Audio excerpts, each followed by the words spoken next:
century ago, in June 1972, Hurricane Agnes caused significant and widespread damage throughout the mid-Atlantic, including here in our area.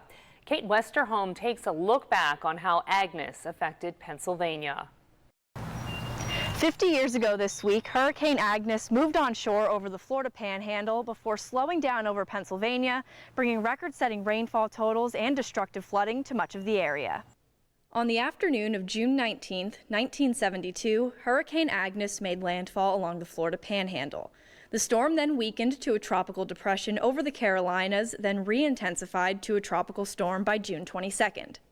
As Agnes moved across New York and Pennsylvania, it weakened to an extratropical strength.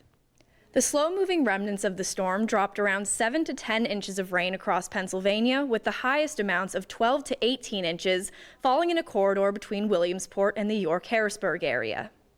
Now, here's a look at what Agnes brought to our area.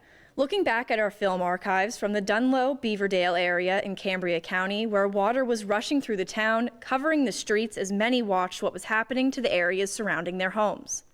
By June 24th, the rain began to subside, but now rivers continued to rise, breaking records that were last established in 1936. The Juniata River at Huntington crested at just over 20 feet, which was around 8 feet above flood stage. In Williamsburg and Blair County, the river crested to just over 18 feet, well above the flood stage of 12 feet. The Frankstown branch of the river, Canoe Creek, and other small creeks and streams continued to rise in Blair County, bringing devastating flooding and damage to the area. Film from our archives shows Canoe Creek flowing rapidly and the Frankstown branch of the Juniata River rising over its banks, flooding the areas along the river.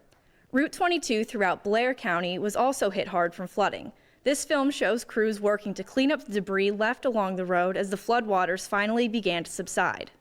Flooding continued all across our coverage area, including in Bedford County, where rivers, creeks, and streams overflowed and left towns covered in debris from the rushing waters and damaged many homes and businesses.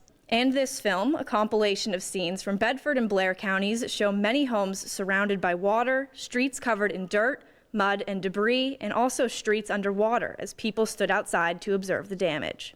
Agnes was one of the costliest natural disasters in Pennsylvania history, damaging thousands of homes and businesses and causing over $1 billion in damages at the time. Reporting in Cambria County, Kate Westerholm, 6 News.